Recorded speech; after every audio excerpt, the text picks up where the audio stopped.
عزیزان گرامی قدر، سوگواران شہدائے کربلا و اسیران کربلا،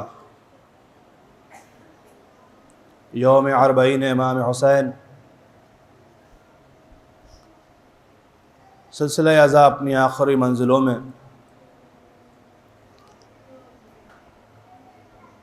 گفتگو اس عنوان کے تحت کہ حسینیت کے تقاضے کیا ہیں، لہذا ظاہر سی بات ہے تقاضۂ حسینیت سمجھنے سے پہلے خود مولا حسین کو سمجھنا ضروری ہوگا۔ جب تک معرفت امام حسین نہ حاصل ہو اس وقت تک حسینیت سمجھ میں نہیں آئے گی، اور معرفت کا کم سے کم تقاضا یہ ہے کہ ہم اپنے مولا کی پسند اور ناپسند سے واقف ہو جائیں۔ پہچاننے کا ادنا سا مطالبہ یہ ہے کہ ہم یہ معلوم کر لیں کہ ہم جس کی معرفت کے لیے نکلے ہیں انہیں کون سی چیزیں پسند ہیں اور کون سی چیزیں ناپسند ہیں، تاکہ جو انہیں پسند ہے اسے انجام دے سکیں اور جو ناپسند ہے اسے چھوڑ دیں۔ اگر واقعی ہم اس راستے پہ چلنا چاہیں، عزیزان گرامی، آقا حسین کی ذات مقدس وہ عظیم ترین شخصیت جس کے متعلق ہر دور کے مفکرین نے، اسکالرز نے، علماء نے، دانشوروں نے اپنے اپنے نظریات اپنے اپنے اعتبار سے پیش کیے، اور حقیقت یہ ہے یہ وہ عنوان تفسیر ہے جس کی تفسیر مکمل نہیں ہو سکتی۔ وہ راز جو مولا حسین کی شہادت میں ہے اس کی حقیقت کو بیان کرنا ہم جیسے ادنا طلاب کے بس کی بات نہیں ہے۔ اسی لیے شاید کسی بزرگ شاعر نے کہا تھا کہ بیاں جو سر شہادت کی تفسیر ہو جائے تو مسلمانوں کا قبلہ روضہ شبیر ہو جائے۔ اگر شہادت امام حسین کے اسرار و رموز بیان کر دیے جائیں تو پوری کائنات اسلام، پورا عالم اسلام یقیناً اسلام لینے کے لیے در حسین پہ سر جھکا دے گا، اور اسی لیے ہم کہتے ہیں سن 61 ہجری کے بعد بطور خواجہ معین الدین چشتی دین است حسین، ایک لفظ میں سمیٹ دیا انہوں نے، کچھ اور نہ کہو اتنا سمجھ لو دین حسین ہے۔ حالانکہ دین قانون کہا جاتا ہے، میں جہاں تک سمجھ سکا خواجہ کہنا چاہتے ہیں اب کسی قانون کی بات نہ کرو، جو حسین کرتے جائیں اسی کو دین سمجھو۔ جس عمل کو حسین انجام دے وہی دین ہے، جس چیز سے حسین انکار کر دے وہ خارج دین ہے۔ اگر میں خواجہ کی زبان سمجھ کے بات کروں تو میری سمجھ میں اتنی بات آ گئی، یزید دین سے خارج تھا، حسین دین کا محور تھا، دین کبھی لا دین کی بیعت نہیں کر سکتا تھا۔ صلوات پڑھ دیں محمد و آل محمد۔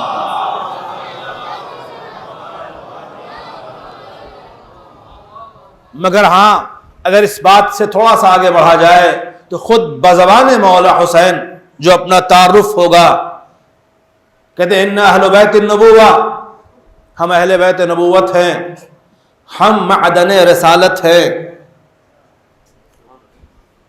ہمارے یہاں فرشتوں کی آمد و رفت ہوتی ہے، ہم پر رحمتوں کا نزول ہوتا ہے، خالق کائنات نے دین کا آغاز بھی ہمیں سے کیا ہے، اختتام بھی ہمیں پر ہوگا، ابتدا و انتہا ہم سے ہے، اس کے علاوہ اور کہیں نہیں ہے۔ مطلب کیا ہے؟ امام بتانا چاہتے ہیں طہارتوں کا محور ہم ہیں، صداقتوں کا مرکز ہم ہیں، شریعت ہمارے در سے سیکھی جاتی ہے، قانون الہی ہمارے یہاں پروان چڑھتا ہے، انسانیت کا وقار ہمارے در پہ باقی رہتا ہے. ہمارے در کو خدا نے وہ مرتبہ دیا ہے کہ یہاں بندہ غلام بن کر کے بھی آتا ہے تو خود کو شاہ محسوس کرتا ہے, اس در پہ سر جھکاتا ہے پھر بھی اپنے آپ کو بلند محسوس کرتا ہے. جتنا خود کو چھوٹا یہاں کرتا ہے اتنا وعدہ قداور ہوتا چلا جاتا ہے. اس در کی عظمت و شان ہے, لہذا سمجھنا پڑے گا جب اتنا بلند در ہے تو پھر یہ پستی کی بیعت کیسے کر سکتا ہے, بلند پست کے سامنے کیسے جھک سکتا ہے. یزید وہ ہے جس کی سب سے بڑی برائی یہ ہے کہ وہ شارب الخمر ہے. مولا حسین کہہ رہے ہیں, میں نہیں کہہ رہا ہوں, وقت انکار. اس کی پہلی برائی جو امام نے گنائی ہے کہ شراب پیتا ہے. اس کا معنی یہ ہے کہ حسین والا کبھی بھی کسی قیمت پہ شراب نہیں پی سکتا. یہ قطعاً ممکن ہی نہیں. کوئی کہے کہ صاحب ہم یا حسین بھی کہتے ہیں اور شراب خانے میں بیٹھے بھی ہیں, ممکن ہی نہیں ہے, دونوں جمع نہیں ہو سکتے. وہ طہارت کردار یا خباثت کبھی طاقت ہو نہیں سکتی. دوسرا جو کردار بد اس کا امام نے بیان کیا, کہتے ہیں وہ قاتل النفس المحترمہ, وہ بے گناہوں قتل کرتا ہے. اس کا معنی یہ ہے کہ حسین والا کبھی قاتل نہیں ہو سکتا, بے گناہوں قاتل نہیں بن سکتا حسین والا. قتل غارت سے حسین والا دور رہتا ہے. تیسری بات یہ تھی کہ وہ معلن بالفسق, وہ کھلے عام گناہ انجام دیتا ہے, فسق و فجور علیہ اعلان کرتا ہے. اس کا معنی یہ ہے کہ کچھ گناہ انسان چھپ کے کرتا ہے, شاید چھپ کے گناہ کرنے والا قابل معافی ہو جائے, مگر جو کھلے عام گناہ کر رہا ہے اس کا مطلب بغاوت کر رہا ہے, خطا نہیں کر رہا ہے. معافی خطا پہ ہوتی ہے, بغاوت پہ نہیں ہوتی ہے. لہذا باغی نہ بننا. اور پھر جو گفتگو ہو رہی تھی, آج میں بات پہنچ سکا کہ ماشاءاللہ کافی حضرات جو پہلی مرتبہ حاضر ہوئے ہیں, یہ خلاصہ کرنا چاہ رہا تھا میں. یہ کردار پیش کرنے والا مجھ جیسا اس جیسے کی بیعت نہیں کرے گا. اگلا مرحلہ, صبح ہو گئی انکار کی, پھر آواز دی مولا حسین نے, اگر اسلام جیسی مقدس شریعت کا سردار یزید جیسا ہو جائے تو ایسے اسلام پہ میرا آخری سلام. ہر ایک کی قیادت میں چلنے والے دین پہ حسین نہیں چلتا. مقدس شریعت قیادت کرنے والا مقدس ہونا چاہیے. دوسرا موقع آیا, وہی رات آ گئی, پھر مولا حسین قبر پیغمبر پہ آ گئے. قبر نبی پہ آ کر کے مولا حسین نے شکایت کی, یا نبی اللہ گواہ رہیے گا, جس امت میں آپ نے ہم کو چھوڑا تھا اپنا جانشین بنا کر کے, اس امت نے میری اطاعت چھوڑ دی ہے.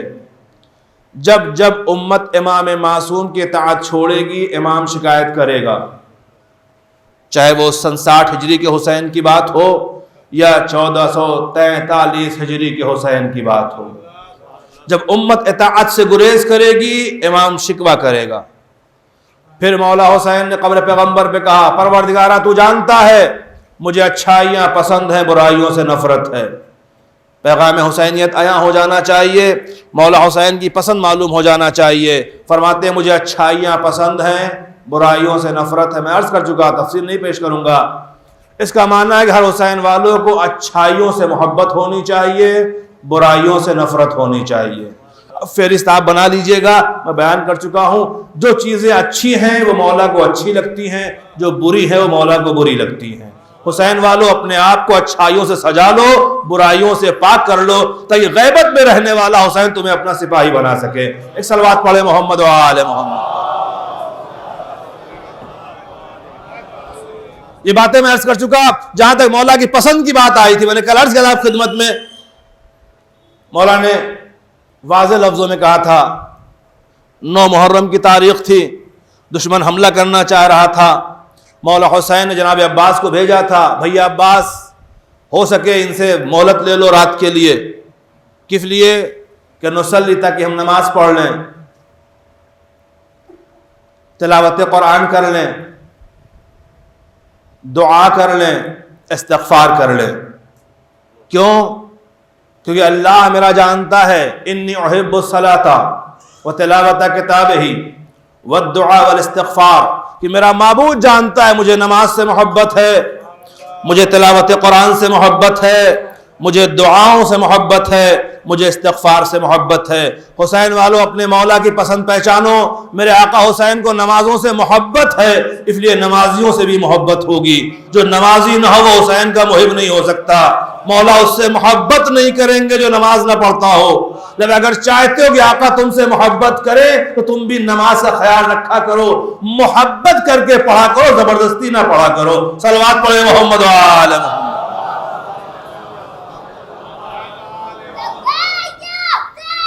لبیک یا حسین، لبیک یا حسین،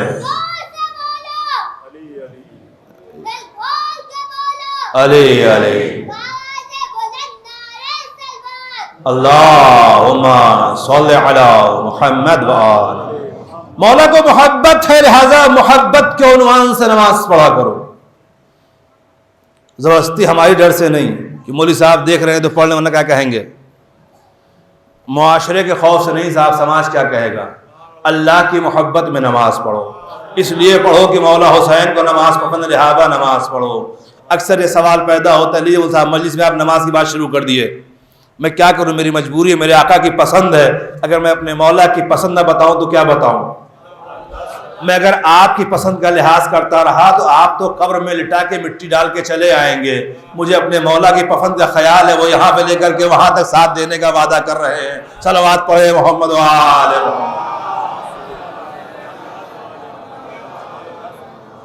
بھائی عقل مندی کا تقاضا ہے، آپ سے محبت کروں گا، آپ کی پسند سوچوں گا تو آپ تو قبر میں لٹا کے چلے جائیں گے، مگر مولا جو یہاں بھی مدد کر رہے ہیں وہاں بھی کریں گے، تو جو ہر جگہ کام آنے والا اس کی پسند کا خیال کیا جائے تو اس کے اعتبار سے بات کی جائے گی۔ انہیں پسند آ جائے تو کافی ہے، ان کی پسند یہ ہے کہ نمازیں پڑھی جائیں، پابندی سے پڑھی جائیں۔ میں عرض کر چکا تھا، تفصیل میں نہیں جانا چاہوں گا، پڑھنے والے کئی طرح سے پڑھتے ہیں، ہر طرح سے پڑھتے ہیں، ان سے بحث نہیں کرنا چاہوں گا۔ کوئی کسی ٹائم پڑھ لیتا ہے، کس طرح سے پڑھ لیتا ہے، جلدی جلدی پڑھ لیتا ہے، کچھ طرح سے پڑھتا ہے، مگر اتنا خیال رہے مولا حسین کی پسندیدہ عبادت کا نام نماز ہے۔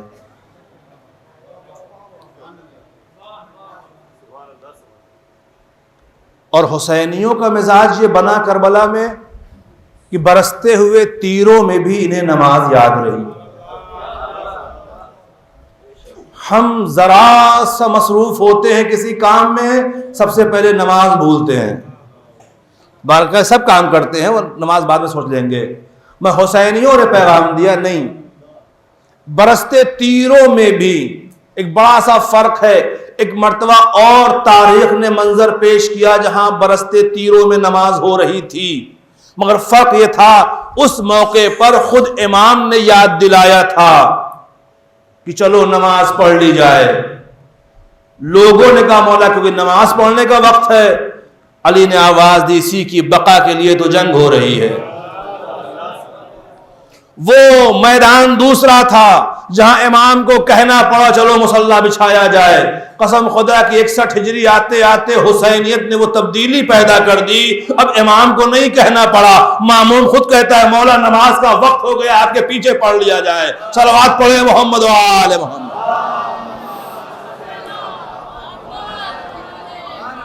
یعنی حسینیت نے عبدیت کو وہ معراج عطا کر دی کہ اب کہنے کی ضرورت نہیں ہے، محبت کی منزل میں عبادت ہوگی۔ عشق ہو گیا ہے عبادت سے، محبت ہو گئی ہے بندگی سے، اور خاص طور سے چاہت پیدا ہو گئی ہے کہ امام وقت کے ساتھ نماز پڑھ لی جائے۔ کیوں؟ اس معراج پہ لے آئے مولا حسین عبدیت کو، بندگی اس کمال پہ پہنچ گئی جہاں پہنچ کر کے ہر بندہ حیران ہے۔ عبد بہت دیکھے، کربلا والوں جیسے نظر نہیں آتے۔ راحت و سکون کے عالم میں سجدہ کرنے والے بہت مل جائیں گے، مگر بھوک و پیاس کے ساتھ زخموں اور مصیبتوں میں سجدہ کرنے والے کربلا کے میدان میں نظر آتے ہیں۔ عزیزان گرامی، یہ پسند کی بات میں عرض کرا خدمت میں، مولا کو پسند ہے نماز تلاوت قرآن۔ کل میں نے تفصیلی بات کر لی قرآن کی ہمارے سامنے کیا اہمیت ہونی چاہیے، قرآن کا کیا وقار ہے، قرآن کا کیا مرتبہ ہے۔ بھائی اتنا سمجھ لینا، قرآن اور اہل بیت میں ایسا رشتہ ہے، سر قلم ہوگا مگر قرآن جدا نہیں ہوگا۔ تلاوت ہوگی، تلاوت بتائے گی کہ سر اور تن میں جدائی کرنا ممکن ہے، اہل بیت اور قرآن میں جدائی ممکن نہیں ہے۔ قرآن فقط کتاب نہیں ہے، قرآن ہادی بھی ہے۔ قرآن شفاعت کرانے والا بھی ہے، قرآن رہبر بھی ہے، صامت ہے، چپ ہے، مگر ناطق کے تمام کردار کی ترجمانی کرتا ہے۔ اس میں جو کچھ ہے قرآن ناطق کے صفات کا بیان کیا گیا ہے۔ اس کی تلاوت سے محبت کر لو، اس سے عشق کر لو، اس سے اپنے آپ کو ایسا جوڑ لو کہ جب تک قرآن کی تلاوت نہ ہو دل کو سکون نہ ملے، جب تک ایک صفحہ قرآن پڑھ نہ لو دل کو قرار نہ آئے، دن میں اگر ایک مرتبہ قرآن نہ پڑھا فلک صاحب کچھ کھو گیا ہے، ایسی محبت اس سے پیدا ہو جائے۔ آگے آنا چاہوں گا۔ اس کے بعد میں نے کہا تھا مجھے دعا پسند ہے، جن کے وسیلے سے دعائیں قبول ہوتی ہیں ان کو دعا پسند ہے۔ دعا صلاح المومن ہے، مومن کے اسلحے کو دعا کہا جاتا ہے۔ مالک اپنے بندوں سے کہتا ہے تم پکارو ہم جواب دیں گے۔ عزیزان گرامی، پکارنے والے نہ جانے کس کس کو پکارتے ہیں۔ اگر ہمارے آپ کے پاس کوئی انسان 2 4 6 مرتبہ کچھ مانگنے آ جائے تو کبھی نہ کبھی غصہ آ ہی جائے گا، ہر دم ہم ہی ملے ہوئے تو مانگنے کے لیے۔ قسم خدائی و قدیر، مالک بے نیاز، مالک اپنے بندوں سے کہتا ہے تم پکارو ہم جواب دیں گے۔ ادعونی استجب لکم، تم دعا کرو پکارو ہم جواب دیں گے۔ اب اس لفظ جواب دینے کو لوگوں سمجھا صاحب کہ ہم جو مانگے اللہ ہمیں دے ہی دے گا۔ توجہ چاہتا ہوں، صاحبان اولاد بیٹھے ہوئے ہیں، اللہ کے بچوں کو سلامت رکھے۔ اپنے بچے کے ساتھ آپ مارکیٹ میں جا رہے تھے، انگلی پکڑے ہوئے بچہ آپ کے ساتھ ہے، تو آپ سے کہتا ہے بابا، آپ نے کہا ہاں بیٹا، پاپا، جی بیٹا، جتنے لفظ پکارے کتنی مرتبہ پکارے بابا پاپا کرتا رہے، آپ ہر بات پہ کہیں ہاں جی بیٹا، ہاں بیٹا، ٹھیک ہے بیٹا، کیا بات ہے بیٹا۔ اب وہی بیٹا کہتا ہے پاپا آئس کریم چاہیے، آپ کو معلوم ہے اس کو بخار ہے، آپ دے دیں گے آئس کریم اسے؟ جو مانگا ہے وہ دینے سے پہلے آپ حالات اور مصلحت کو سمجھیں گے تب دیں گے، لیکن وہ جتنی بار بھی پکارے گا اتنی بار آپ ہاں کہنے میں تعامل نہیں کریں گے۔ اللہ کہتا ہے تو مجھے پکار میں جواب دوں گا۔ اب بندہ کہتا ہے پروردگار، آواز آتی ہے ہاں میرے بندے، مالک ہاں میرے بندے، اے میرے معبود ہاں میرے بندے، جتنی بار تم پکارو گے وہ جواب دیتا رہے گا۔ قسم خدا کی شان کریمی یہی تو ہے، پوری کائنات کے بندے اسے پکارتے وہ سب کا جواب دیتا ہے۔ صلوات پڑھے محمد و آل محمد۔ اسے متوجہ رکھ جائے، مالک، معبود، خدا، جتنی بار آپ نے کہا اتنی بار کہا ہاں میرے بندے۔ اب جتنی بار وہ تمہیں اپنا بندہ کہے یہی تو عبدیت کے لیے انعام ہو جائے گا، بندوں کے لیے تحفہ ہو جائے گا۔ مالک یاد کر رہا ہے، صلوات پڑھے محمد و آل محمد۔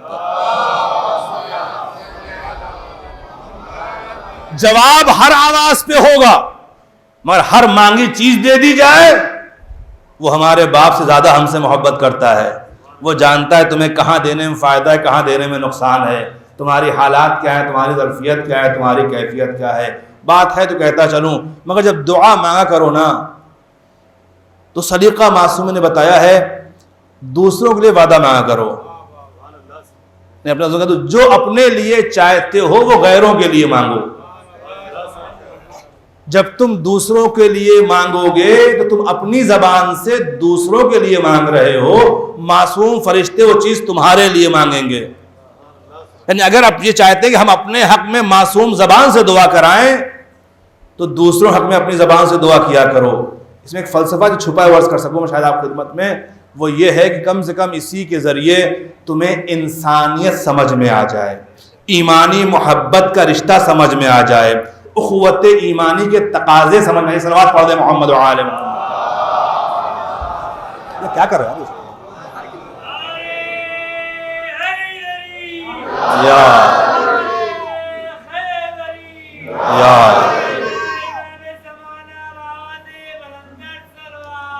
اللہم صلی علی محمد۔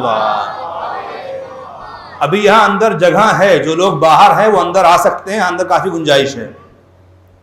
ایک اور صلوات پڑھ دیں محمد و آل محمد۔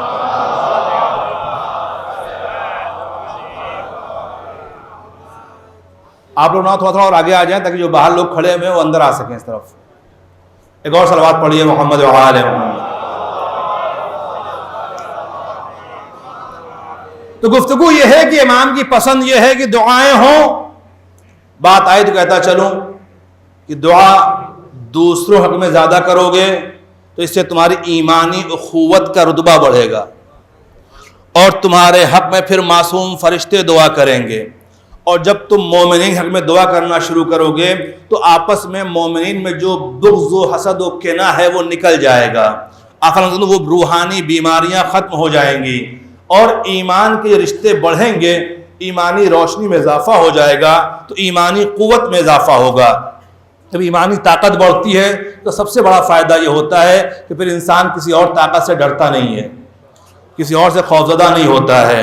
عزیزان محترم، دعا کے ساتھ ساتھ اب منزل ہے جہاں دعا کریے، سب کے لیے دعا کیجیے. خاص دعا اپنے زمانے کے امام کے لیے ضرور کیا کیجیے، اپنے زمانے کے امام کو ضرور پکارا کیجیے. میں نے کل کہا تھا اپنا اپنا محاسبہ کر کے دیکھیں اپنے زمانے آپ کتنی مرتبہ پکارتے ہیں، دن بھر میں کتنی مرتبہ یاد کرتے ہیں کہ مولا تشریف لائیے.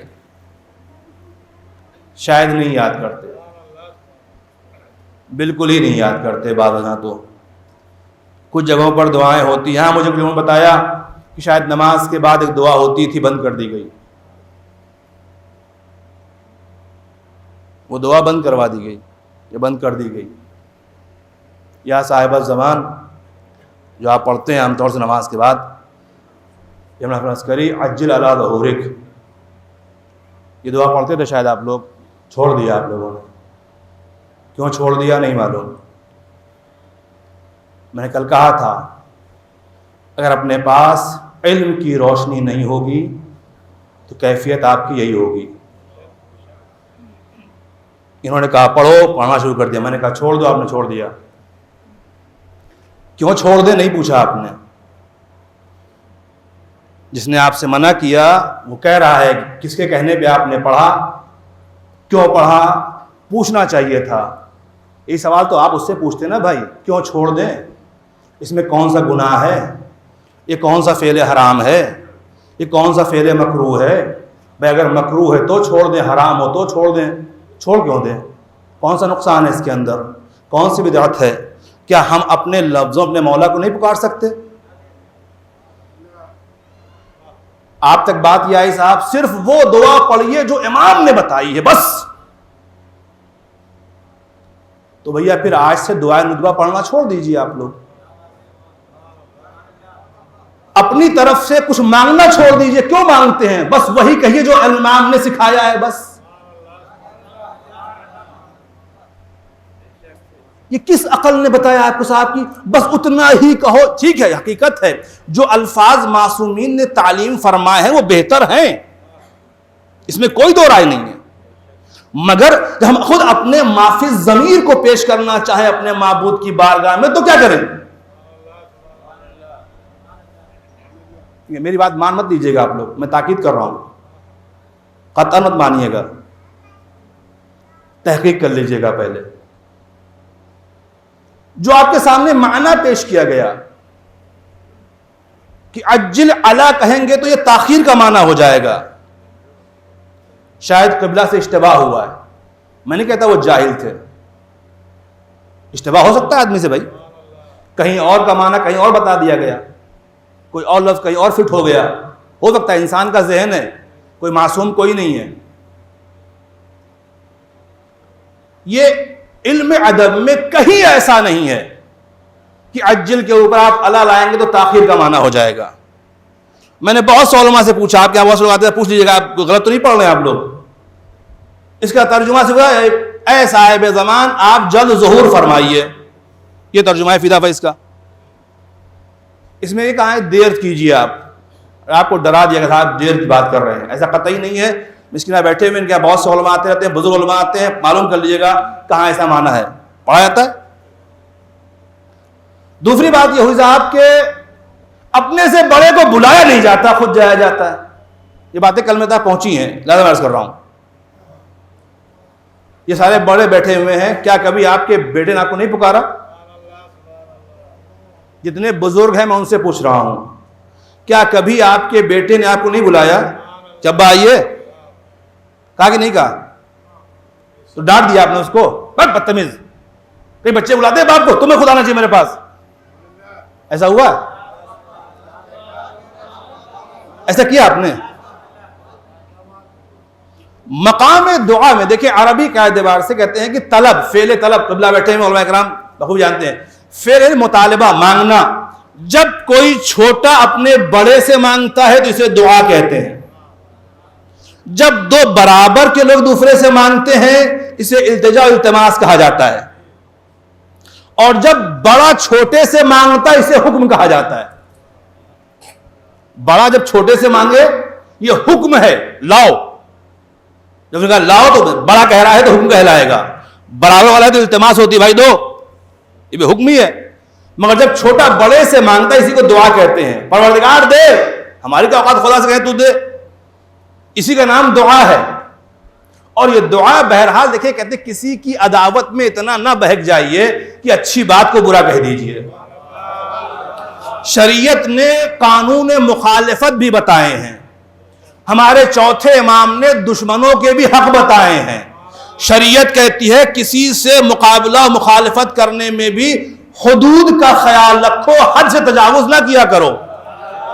اور اس کی بالکل بین مثال میرا مولا علی ہے. جس ظالم نے تلوار ماری تھی، مولا فرماتے ہیں بیٹا اگر میں اس دنیا سے رخصت ہو گیا تو تمہیں حق ہے بدلہ لینے کا. کس سے؟ اپنے قاتل سے. قاتل سے بدلہ لینے کا حق تمہیں ہے، مگر خیال رہے اس نے ایک ضرب ماری ہے، اس سے زیادہ نہیں ہونی چاہیے. ایک ضرب.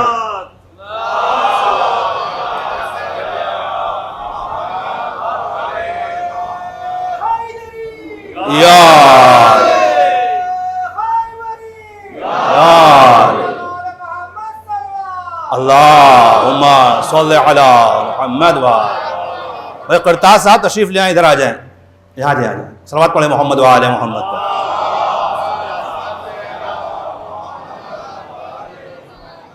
عدل امام علی اگر آپ متوجہ ہوں محسوس کریں. میں نے کہا دشمنی میں بھی شریعت نے حدود رکھے ہیں.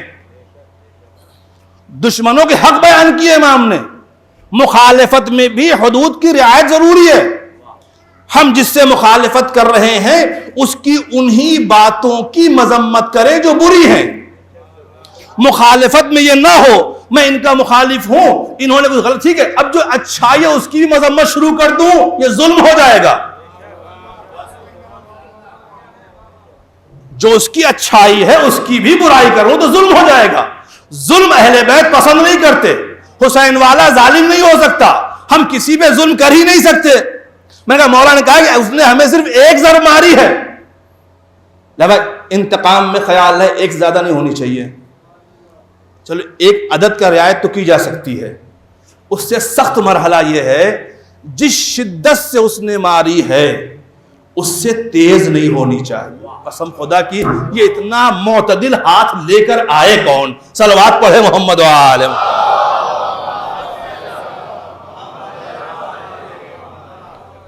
اگر مثلا میں مثال دے رہا ہوں کسی انسان نے مجھے 2 کوڑے مارے، مولا آ گئے کہا لو تو بدلہ لے لو اپنا، تم کو اس نے 2 مارے تم بھی سے 2 کوڑے مار لو. آپ بتائیے 2 کوڑے مار پائیں گے ہم؟ دشمن مل جائے ہاتھ میں تو ہم 2 کی 4 کے چکر میں ہوتے ہیں. اچھا ٹھیک ہے 2 ہی پارنا ہے تب کیا کر لیں؟ ایک آدھ تیز تو ہو ہی جائے. مگر یہاں نظام عدل علی جہاں قائم ہے وہ یہ کہتے نہیں 2 ہے 2 ہی ہوں گے، اور جس طاقت سے مارے اس سے تیز نہیں ہونا چاہیے. اسی لیے صاحبان شریعت جو محتاط ہوتے ہیں ان کی نظر میں یہ بات ہے کہ ہو سکتا ہے کہ مارنے میں ایک آدھ تیز ہو جائے میں ظالم کہلاؤں، اس سے بہتر ہے بدلہ نہ لے کے اسے معاف کر دو، خدا سے اپنی معافی مانگ لو. صلوات پڑھیں محمد و آل محمد. انتقام کی منزل میں خطرہ ہے کہیں ہم ظالم نہ ہو جائیں. معاف کر دو، اس سے اچھا کون سا راستہ ہے؟ اور اپنی غلطیوں کی معافی خدا سے مانگ لو. ہم کتنی غلطیاں کرتے ہیں اللہ کے سامنے. تو بہرحال کہنا یہ تھا کہ مخالفتیں گروہ کمیٹی ادارے کی ہوتی رہتی ہیں, نظریات سب کے مختلف ہوتے ہیں, مگر مخالفتوں میں بھی اس بات کی رعایت رکھیے جو کمی ہے اس کی مخالفت کیجیے, اچھائیوں کی مذمت مت کیا کیجیے. جھگڑا آپ کا ہوگا کچھ اچھائی اس کے اندر پائی جاتی ہے نا. لہذا بات کر رہی تھی کہ یہ فقرہ جو دعا کا ہے عجل علی ظہورک, اس پر یہ پہلی بات تھی کہ اللہ کہا تو صاحب تاخیر کا معنی ہو جائے گا, بالکل غلط ہے, کہیں نہیں ہے, وہ اشتباہ ہوا قبلہ سے. دوسری بات یہ تھی بڑوں کو بلایا نہیں جاتا. اب میں آپ سے خدمت کروں, ایک دعا ہے جسے دعائے عہد کہتے ہیں, کبھی پڑھی آپ لوگوں نے؟ یہ دعائے عہد کیا ہے, کیوں پڑھی جاتی ہے؟ یہ اپنے زمانے کے امام سے بیعت کی تجدید ہوتی ہے. ہم سب نے اپنے زمانے کے امام کی بیعت کی ہے کہ نہیں کی ہے؟ کسی اور کی بیعت تو نہیں کر لی. جب بیعت کی ہے تو اس بیعت کی تجدید کرتے رہو, کہیں سے ذہن غافل نہ ہونے پائے. اس لیے دعائے عہد پڑھی جاتی ہے. جو لوگ پڑھتے ہیں وہ شاید پہنچ گئے ہوں گے. اس دعائے عہد کا بالکل آخری فقرہ کیا ہے؟ بالکل آخری, العجل یا صاحب الزمان. یہ العجل سیدھے نہیں بلا رہے ہیں آپ. دعائے عہد میں جو سب سے آخر میں آپ کہہ رہے ہیں العجل یا صاحب الزمان, یہ سیدھے بلاوا ہے کہ نہیں ہے؟ سیدھے امام سے خطاب ہے کہ نہیں ہے؟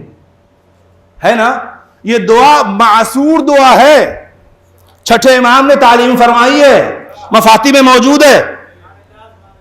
تو اگر امام معصوم جب دعا تعلیم فرمائے اس دعا میں یہ بتائیں کہ ہاں تو اپنے زمانے کے امام کو سیدھے سیدھے پکارو, تو بھلا مجھ جیسے کی اوقات کیا کہ میں آپ کو منع کروں سیدھے نہ پکارا کرو. صلوات پڑھیں محمد و آل محمد پر.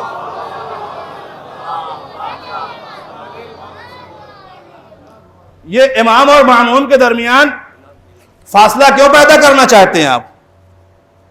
کیوں درمیان میں حائل کرنا چاہتے ہیں آپ؟ کیوں؟ اس لیے کہ جس نے بتایا وہ آپ کے من پسند نہیں تھا, جس نے ہمیں سکھایا اس کا مزاج آپ سے ملتا نہیں ہے, جس نے ہم سے کہا اس کے نظریات آپ کے خلاف ہیں. بھئی اپنے ذاتی اختلافات اپنے پاس رکھیے, ہم بندوں کو اپنے امام کے سائے میں رہنے دیجئے. صلوات پڑھیں محمد و آل محمد.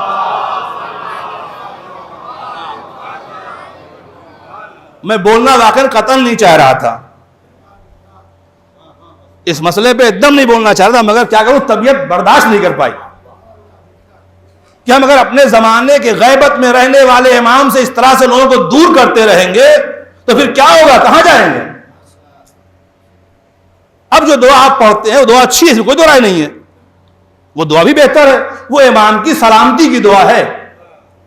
اللہ میں کل نہیں پڑھتے ہیں آپ, وہ برائے سلامتی امام ہے وہ دعا. مولا سلامت رہے, ظاہر سی بات ہے, حق ہے, میں دعا کرنی چاہیے, پڑھیے, بالکل نہ چھوڑیے, اچھی چیز ہے, مگر یہ بھی بری چیز نہیں تھی جو آپ نے چھوڑ دی. صلوات پڑھ دے محمد و آل محمد.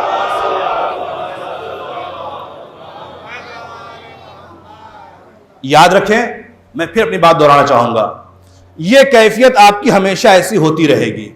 آج میں کہہ رہا ہوں, کل آپ یہاں آیا, بات تو صحیح کہہ رہے تھے مولوی صاحب, کل پھر کوئی اور آئے گا کچھ اور کہے گا, صاحب ہمارے یہ بھی صحیح کہہ رہے تھے. بھیا اس سے ذرا باہر نکل آئیے, اس کشمکش والی حالت سے ذرا باہر آ جائیے. ہمارے لباس کو دیکھ کر کے ہر بات کو سچ مت مان لیا کیجئے. تھوڑا سا اپنی فکروں کو بلند کیجئے, اپنے اپنے ہاتھوں میں علمی شمع لے لیجئے, بارگاہ حسینی میں سر جھکا کر تھوڑی سی معرفت حاصل کر لیجئے اور اپنے آپ کو مضبوط کیجئے. علمی اعتبار سے اپنے آپ کو محکم کر لیں گے تو پھر ہم جیسوں کی حیثیت نہیں ہے کہ آپ میں انتشار پیدا کر سکیں. صلوات پڑھیں محمد و آل.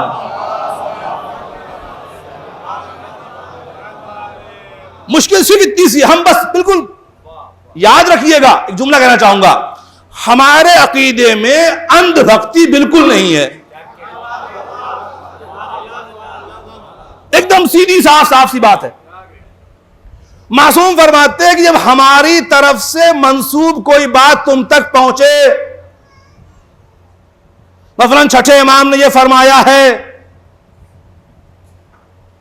آپ کے سامنے بات آئی, ایک بہت بزرگ عالم دین نے یہ کہا ہے, جبکہ میں یقین سے کہتا ہوں وہ قطعاً کہہ ہی نہیں سکتے یہ بات جو آپ تک پہنچی تھی. امام کہتے اگر ہم سے منسوب کہ فلاں امام نے یہ کہا ہے اسے فوراً نہ مان لینا. کیوں؟ کہ جب بھی ہم سے منسوب کوئی بات تم تک پہنچائی جائے گی فلاں امام نے یہ کہا فلاں امام نے یہ کہا, اسے فوراً لے کر کے قرآن سے ملاؤ. اگر میرا قول قرآن کے مطابق ہے تو سمجھو ہم نے کہا, اور اگر میرا قول قرآن سے نہیں ملتا ہے تو ہم کہہ ہی نہیں سکتے, دیوار پہ دے مارو. یہ فقط یہ بات نہیں ہے, اصلاً اس قول کے ذریعے امام معصوم اپنے تمام تر چاہنے والوں کے دل میں جذبہ تحقیق کو بیدار کرنا چاہتے تھے. وہ سمجھانا چاہتے تھے محقق بنو, تحقیق کرو, اندھے نہ بن جاؤ. جب کوئی بات آئے ذرا سمجھو کہاں سے ہے, کیسی ہے, اس کا معنی کیا ہے, اس کا مفہوم کیا ہے, اس کا مطلب کیا ہے, اس میں نفع کیا ہے, اس میں نقصان کیا ہے, غور کرو. جس مسلک کا امتیاز ہی تفکر ہو, جس طبقے کی تعریف ہی اسی عنوان سے ہوگی صاحبان شعور ہیں, اگر یہ باشعور قوم بھی بے شعور ہو جائے گی تو ہدایت کہاں ہوگی, رہبر کہاں پیدا ہوں گے, اجالے کی امید کہاں سے کی جائے گی, حق شناس کہاں نکالے جائیں گے. عزیزان محترم لہذا شعور کو بیدار کیجئے, اور بخدا فرش اعضاء سے بہتر کوئی جگہ نہیں جہاں شعور بیدار کیا جا سکے. صلوات پڑھ دیں محمد و آل محمد.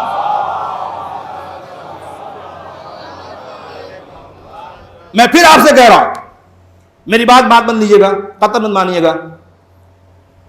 آپ اپنے اعتبار سے تحقیق کر لیجئے گا, جو آپ کی نگاہ میں مترمر ہوں, بزرگ ہوں, میری حیثیت ہوتی ہے, پوچھ لیجئے صاحب کہ اس کے اندر نقص کیا ہے, اس دعا کے اندر اس میں خرابی کیا ہے, شرعی اعتبار سے عیب کیا ہے, یہ کہنا مکروہ ہے, حرام ہے, غلط ہے, ناجائز ہے, کیا ہے یہ آخر, کیوں چھوڑ دیں اسے.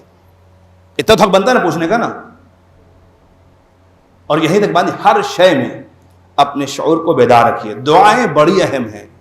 اپنے زمانے کے امام کو بلانا یعنی خود اس بات کا اعلان, مولا تشریف تو شاید کہیں نہ کہیں احساس جگا دے ہمارے اندر کہ جنہیں بلا رہے ہیں وہ آ جائیں گے تو کیا ہوگا, جنہیں بلا رہے ہیں اگر ہم ان کے استقبال کے لیے تیار نہیں ہیں وہ آ گئے تو کیا ہوگا.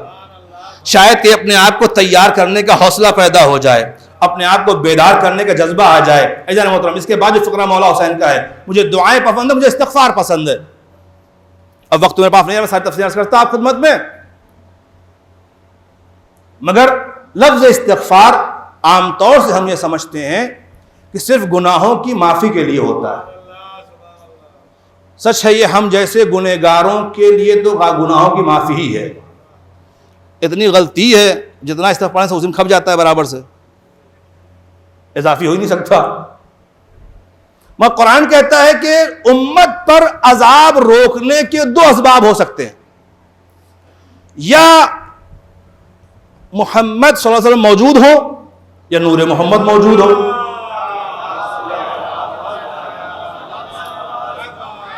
خدا کہتا اے میرے حبیب جب تک تم ان کے درمیان ہو میں عذاب نہیں نازل کروں گا. ایک صورت یہ کہ حضور موجود رہے, یا پھر یہ لوگ استغفار کرتے رہے تو عذاب نازل نہیں ہوگا. اب مسئلہ یہ ہے استغفار اتنا پاورفل ہو جائے کہ ہماری گناہیں بھی بخشوانے کے بعد اتنا بچے کہ عذاب کو روک پائے. ہم جیسے گنہگار جتنا استغفار کرتے ہیں وہ ہماری گناہیں بخشوانے بھر کافی ہو جائے تو بڑی بات ہے. شاید اسی لیے وہ معصوم ہستیاں جن سے کوئی گناہ نہیں ہو سکتا, انہوں نے جو استغفار کیا ہے وہ سبب بنتا ہے گناہ عذاب کو روکنے کا.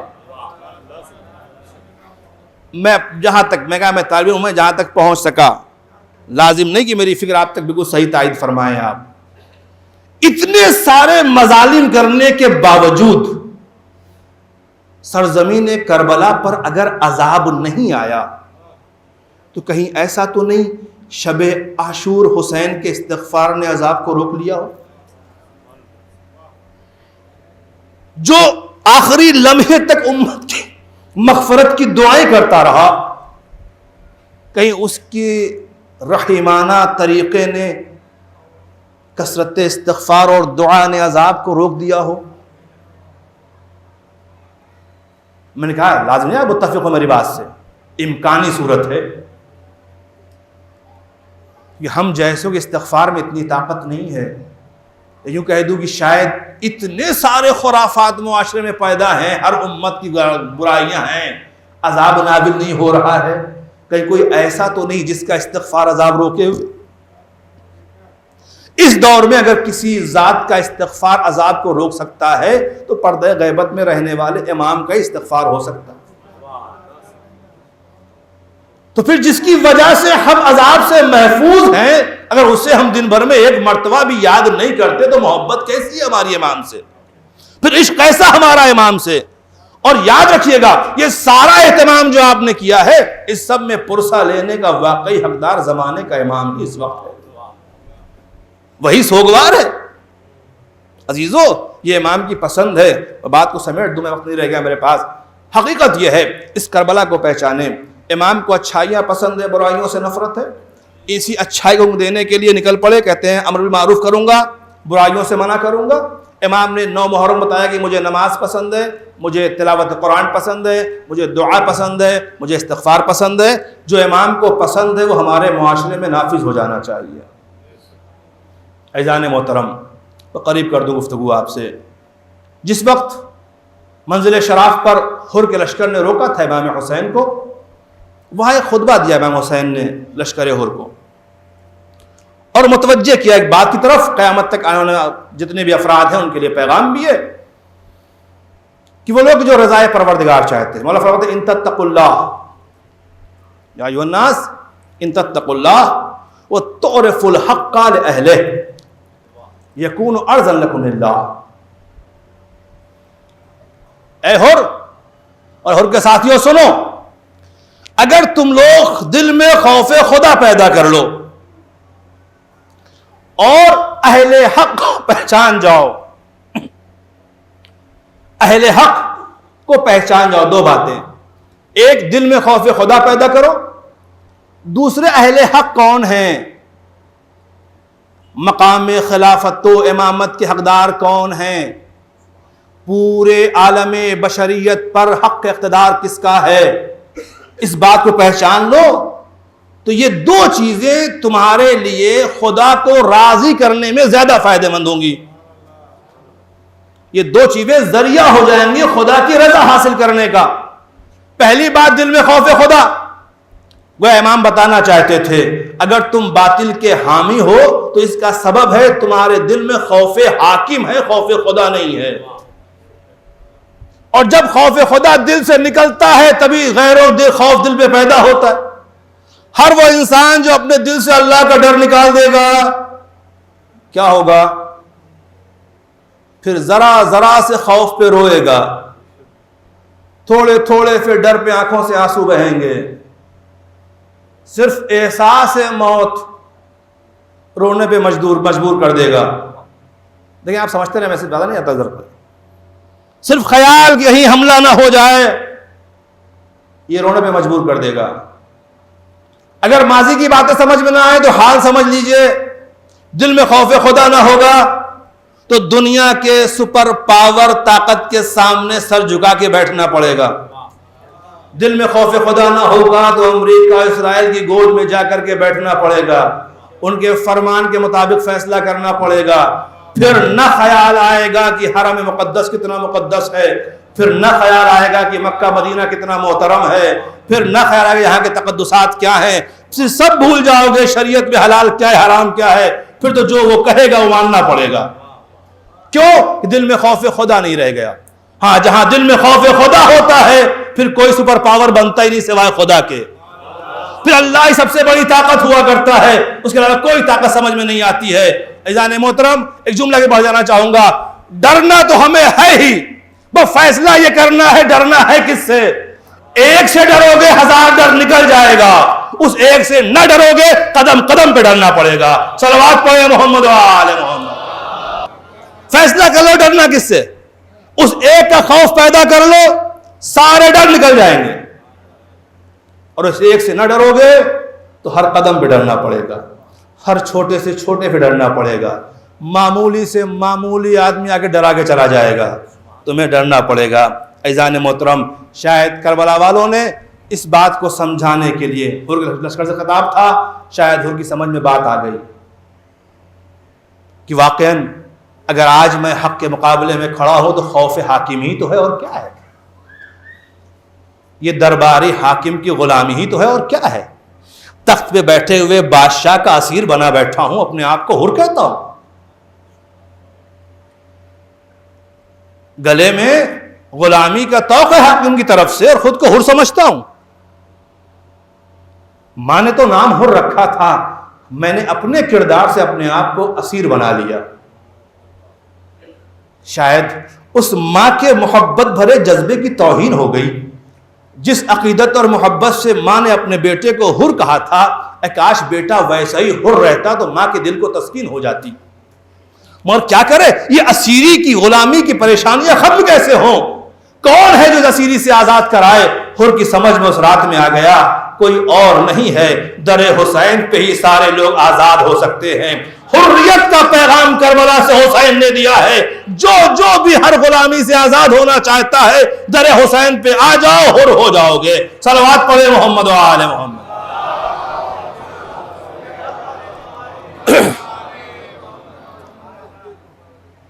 اب کوئی بارگاہ حسینی میں بھی ہو، اس کے بعد بھی کسی کا اسیر ہو جائے تو پھر اس کا مطلب ہے وہ دل و دماغ کے ساتھ اس بارگاہ میں حاضر نہیں ہے، فقط جسم اس کا حاضر ہے، روح کہیں اور چھوڑ کر کے آیا ہے۔ عزیزان گرامی، بات اتنی سی نہیں ہے، باتیں تو بہت سی تھیں، کہنا بہت کچھ تھا، وقت اجازت نہیں دیتا۔ 40 کی شب گزر چکی، دن میں آپ نے ماتم بھی کر لیا، اب آخری مرحلے میں یہ مجلسیں ہیں اس غریب کا 40 اور چہلوں، جس نے خود کو لٹا کر کے ہمیں حیات دے دی۔ کربلا نے دین کے لیے، قانون خدا کے لیے، بقائے شریعت کے لیے خود کو فنا کرنے کا جذبہ دے دیا، کائنات کے ہر مظلوم کو حوصلہ دے دیا، ہر مفلس و نادار کو طاقت عطا کر دی۔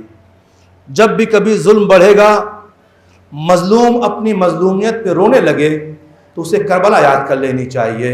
جیسے ذہنوں میں کربلا آئے گی، ایک عجب سی طاقت محسوس کرے گا، ظالم کے مقابلے کھڑے ہونے کا حوصلہ مل جائے گا، زمانے کی پریشانیوں سے آزاد ہو جائے گا۔ یقین جانیے یہ پیغامات کربلا ہیں، یہ حسینیت کا درس ہے جو میں آپ تک پہنچانا چاہ رہا تھا۔ فقط زبان سے یا حسین نہ کہو، تمہارا کردار ہر لمحہ کہے یا حسین۔ زبان سے لبیک یا حسین کی فدائیں نہ ہوں، بلکہ عملی طور پر آواز دو مولا، ہم آپ کی نفرت کے لیے حاضر ہیں، ہم آپ کی امداد کے لیے حاضر ہیں۔ بس عزیزان محترم، اتنا ضرور کہنا چاہوں گا، اگر آج یہ آزاداری ہمارے پاس ہے، آج یہ عظیم سرمایہ ہمارے پاس اگر موجود ہے، تو اس میں سب سے بڑی قربانی اس بہن کی ہے جس نے بندھے ہاتھوں سے کربلا سے لے کے کوفہ اور کوفے سے شام تک اپنے بھیا کے مشن کو پہنچایا ہے، اپنے بھیا کے مقصد کو پہنچایا ہے۔ اے سوگوارو، اے عزادارو، یوم 40 امام حسین بخدا بہت سے زائر توڑ کے رہ گئے ہندوستان میں کہ ہمیں کربلا جانے کا موقع نہیں ملا۔ بہت سے عاشقان حسین جو صبح و شام دعائیں کر رہے تھے پروردگار کی طرح سبیل پیدا ہو جائے، سبیل نہ ہو سکی، وہ مشل کر کے رہ گئے، تڑپ کر کے رہ گئے، ہائے حسین غریب کا 40 ہے اور ہم سرزمین کربلا پہ نہیں پہنچ پائے۔ عزیزو، یہ 40 امام حسین آج بھی اہل باطل کے لیے امام حسین کی فتح کا اعلان ہے، باطل کی شکست کا اعلان ہے، جناب زینب کبریٰ سلام اللہ علیہا کے اس میدان کو جیت لینے کا اعلان ہے، جس کا آغاز، جس کا واقعی اعلان منظر شام میں، دربار شام میں جناب زینب کبریٰ سلام اللہ علیہا نے کیا۔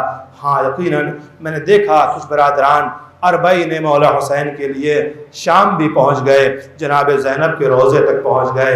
اے بی بی زینب کبریٰ، ہم کربلا تو نہ پہنچ پائے، آئیے آپ کی بارگاہ میں آ کر کے آپ کے بھیا کا پرسہ دینے کے لیے حاضر ہو گئے۔ عزیزو مجھے آج بھی منظر یاد آنے لگتا ہے جیسے جیسے اربعین آتا ہے. مدتوں عرصہ رہا جب شہزادی زینب کی بارگاہ میں روز اربعین رہتا تھا. شب اربعین زائرین کا ہجوم ہوتا تھا. روز اربعین ہر طرف جلوس یا حسین کی فدائیں ہوتی تھی. پھر نگاہوں نے وہ منظر بھی شام میں دیکھا کہ پھر سناٹا ہو گیا. دل رونے لگا. جس جناب سکینہ کے روزے پر پہلے روز اربعین اتنے ظاہر ہوا کرتے تھے وہ بیٹی پھر تنہا ہو گئی. پھر وہ زندان ویران ہو گیا. پھر وہ روزہ سناٹوں میں کھو گیا. پھر زائرین کا ہجوم کم ہو گیا. شاید کہیں نہ کہیں فریاد رہی ہوگی اے پروردگار آخر یہ کیا ہو گیا, ہمیں کب تک غربت میں رہنا ہوگا. ہاں حفیظو اتنا ضرور کہنا چاہوں گا اے شہزادی زینب کبریٰ, اے بی بی سکینہ, اے شہزادی زہرا, یقیناً ہم ان مراکز پہ تو نہیں پہنچ سکے. شہزادی اتنے عزادار یہ سب آج پرسہ دینے کے لیے آئے ہیں, حسین غریب کا چہلو منانے کے لیے آئے ہیں, مظلوم امام کا ماتم کرنے کے لیے آئے ہیں. اے شہزادی ہم غریبوں سے بھی حسین کا پرسہ قبول کیجئے گا. جزاکم اللہ بدارو. یقیناً آپ سن چکے روایتیں سنتے رہتے ہیں. مجھے اتنا عرض کرنا ہے زندان کی زحمتیں برداشت کرتے کرتے ایک موقع وہ آ گیا جب یزید نے مولا سجاد کو بلوایا. اے سجاد ہم نے تمہیں رہا کرنے کا ارادہ کر لیا ہے. تاریخ کہتی ہے حداد نے ہتھکڑیاں کاٹی, بیڑیاں پاؤں سے جدا کی, مگر یوں نہیں. حداد کہتا ہے بیڑیاں اس کے اندر پیوست ہو چکی تھی. کس طرح سے اس نے کاٹی ہوں گی یہ تو حداد جانے. کیا تکلیف مولا سجاد کو ہی ہوگی مولا سجاد جانے. مگر روایت کہتی ہے اب جو کھلے ہاتھوں کے ساتھ بھتیجا پھوپھی کے سامنے پہنچا ہے نا, پھوپھی نے اپنے بھتیجے کو آزاد ہاتھوں میں دیکھا. ایک مرتبہ تڑپ گئی بیٹا سجاد خیر تو ہے. ہاں پھوپھی اماں ہمیں ظالم نے آزاد کر دیا. اے سوگوارو ذرا اتنا بتا دو کون سا وہ قیدی ہے جو رہا ہو کے خوش نہیں ہوتا. مگر ہائے کربلا یہ اسیران شام جیسے ہی خبر ملی ہمیں آزاد کیا گیا عزیزو خوشی تو نہیں مگر ہاں بہت سے مصائب یاد ضرور آ گئے. اب آزاد کیا گیا جب سکینہ دنیا سے رخصت ہو گئی. جزاک اللہ بدارو. مگر ہاں عجب منزل ہے. آزاد تو کیا ہے, کہتا ہے چاہے یہاں رہیں یا وہاں چلے مدینے چلے جائیں. مولا سجاد نے کہا پہلے اپنی پھوپھی سے پوچھ لیتا ہوں. لاکھوں سلام عظمت بی بی زینب کبریٰ سلام اللہ علیہا کو. وقت کا امام اپنی پھوپھی کا مرتبہ سمجھا رہا ہے. امام وقت ضرور ہوں مگر اس مسئلے میں مشورہ پھوپھی سے ہوگا. پھوپھی اماں کہاں رہنے کا ارادہ ہے؟ اے عزیزو جناب زینب نے کہا بیٹا جائیں گے تو مدینے مگر ایسے نہیں جائیں گے. اے بیٹا ابھی تو ہم نے تمہیں تمہارے بابا کا پرسہ نہیں دیا میرے لال. اے بیٹا ابھی تم کو تمہارے بھائیوں کا پرسہ نہیں دیا. عزیزو پرسہ دینا کتنا اہم مرحلہ ہوتا ہے. کتنا ارمان تھا کہ لوگ پرسہ دیتے, لوگ تعزیت پیش کرتے. اے بیٹا عزیز سے کہو کوئی محل خالی کرائے, کوئی جگہ خالی کرائے جہاں ہم ایک دوسرے کو پرسہ دے سکیں. لو آبادارو جناب زینب کبریٰ سلام اللہ علیہا نے شام کے اندر ایک مرتبہ فرش عزائے مولا حسین بچھا دی. اب منزل پرسہ دینے کی. بیٹا سجاد بیٹھ جاؤ. اے بیٹا اپنے بابا کا پرسہ لے لو. اے بیٹا اپنے چچا کا پرسہ لے لو. اے بیٹا اپنے بھائیوں کا پرسہ لے لو. ابھی تو مولا حجاز نے پھوپھی اماں آپ بھی تو اپنے بھائیوں کا پرسہ لو. اے پھوپھی اماں اپنے بچوں کا پرسہ دیا جا رہا تھا. شور ماتم بپا تھا. واہ حسینہ کی صدائیں تھی. اے یا حسین کہنے والوں تنہا نہیں ہو تم. یا حسین کہنے والوں میں یہاں سے آوازیں یا حسین بلند ہو رہی تھی. اے بیٹا ہمارے لٹے ہوئے سامان واپس کرا دیے جائیں. بابا دارو آپ محسوس کر لیں چند لمحے آپ کے سامنے شبیہیں آتی ہیں جہاں آپ مناظر بناتے ہیں. کہیں 18 تابوت کی شبیہ ہیں, کہیں 72 تابوت کی شبیہ ہیں, کہیں زوجنا کی شبیہ ہیں. آپ شبیہوں کو دیکھ کر کے رونے لگتے ہیں. تصور کرو گے یہاں شبیہیں نہیں آ رہی تھی, یہاں شہداء کے سر لائے